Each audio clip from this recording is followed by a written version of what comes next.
I want to start by acknowledging the traditional people and the land that we're currently filming this video on, here in Perth, which is Noongar country.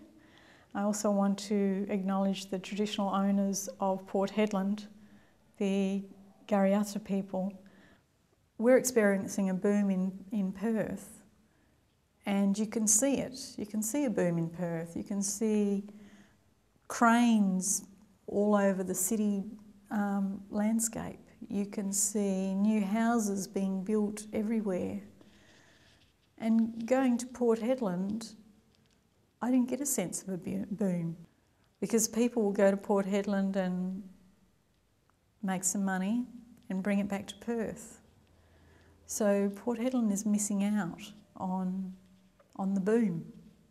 The boom wasn't there when I went there just 2 weeks ago.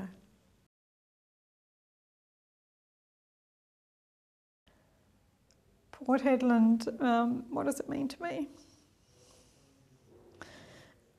I suppose I'd like to be buried there because it's the town is part of me. It's that red earth running through your veins. It's the blue sky. It's the harsh climate. More than half of my life I experienced 44-degree temperatures, and we didn't have a completely air-conditioned house that we lived in. It was, we had fans and we had shutters, and the house was built for the heat. So we didn't have the little cocoon, the air-conditioned cocoon that you could go from your air-conditioned cocoon into the air-conditioned car and then into the air-conditioned office. So you adapted to the heat. There was about 1,500 people living in the town. It had a small export port, and it was a great place to have a fresh start. There was very little for people to do in Port Hedland, except for there was an outdoor movie theatre. He would in the morning do the contract of the mail, and he would deliver the mail to all the houses in Port Hedland. In the afternoon he'd go and run his business, and then he would in the evening go and run the movies. In the meantime he'd also be on Shire Council matters and committees, and I'm just totally inspired by the life of one person. It's just amazing. In 1970 was suddenly the town went from 1,500 people to 4,000 people overnight, basically. And we suddenly had this influx of people living in our street, in our community. The port was expanded. It was dredged out. There was a big spoil bank, as we called it. All the dredgings from the port went out to create this massive island just off the coast of Port Hedland, and we called it the spoil bank. Today that spoil bank is actually linked up with the coastline of Port Hedland and has covered all of the rocks and the oysters and the reef that I used to play on as a child. So I suppose it's still, the name is apt, being the spoil bank. Then in the 80s, Japan didn't buy as much iron ore.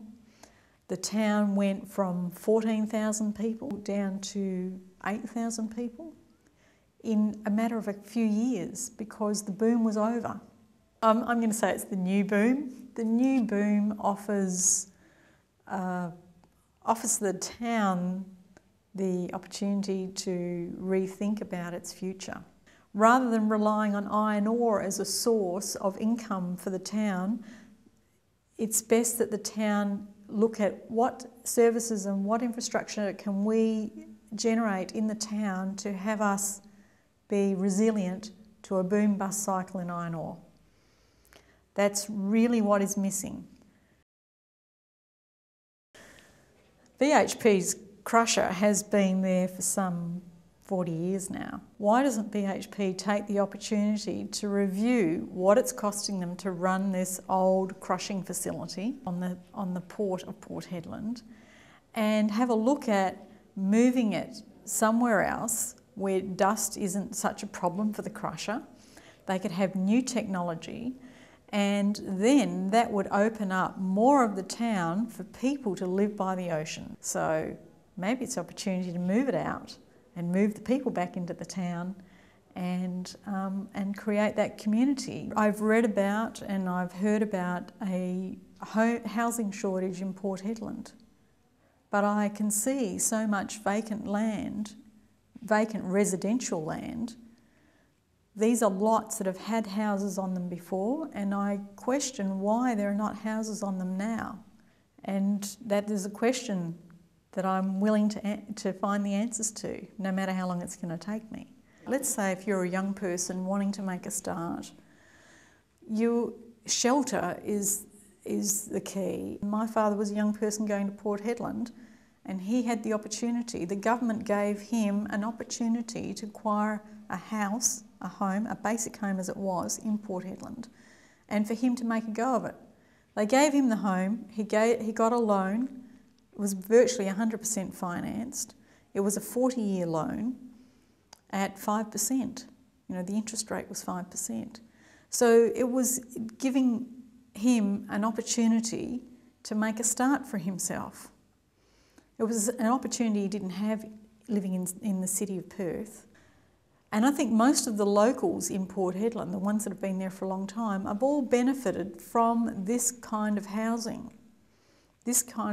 opportunity. The value of it goes up. You can acquire money to go into business like my father did, or whatever it is that you want to do. But a house in this society is the key. It's what you build your future on. That opportunity seems to be missing in Port Hedland. This government has got so much money out of Port Hedland that they could use that in a very positive way and give back Port Hedland that cheap housing, that cheap, affordable housing where they provide the finance. They build a basic home, it's cyclone proof, and it's got as much natural coolness as possible, and then allow the young people to go there and make the community their own. That's what we need as young people in the town. Port Hedland is a young person's town. There's no doubt about that. I mean, it's so much fun to live in Port Hedland. As a young person, I loved it. Some children that I met at the Rovers Footy Club training, they were just gorgeous, absolutely. They're teenagers, they want to play football, they can't because there's no competition for the teenagers. I think they have to be 18 and over to play. So they go and train with the adults, but they were just so grateful of having a fantastic club like Rovers that they could go to, the club rooms. They knew my father. They pointed out to him, "Was that your father, the guy with the wonky eye?" And I said, "Yes, that's him." His dad lost his eye when he was quite young. I said, "What are you doing after training?" "Oh, we're going camping at the Rock of Ages." I mean, just as my brothers did, just as we did when we were growing up as children. I mean, it's fabulous. I can't fathom why the production of iron ore has to go 24 hours, 7 days a week. There needs to be 1 or 2 days a year where the community can come together and share their experiences of living there but as a whole. There seems to be lots of little communities within Port Hedland, but that's all based around the shift work. The whole community, the whole town doesn't get the day off to celebrate living in Port Hedland, or to celebrate, being with their families or that at the same time. I'm talking about the experience of being in the moment at the same time. The Indigenous people have got an amazing culture.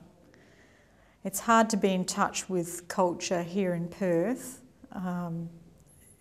It's there if you really look hard, but in Port Hedland, the culture is very close. It's on your doorstep, and it's an opportunity to learn more about Aboriginal land and culture and bringing it into mainstream society.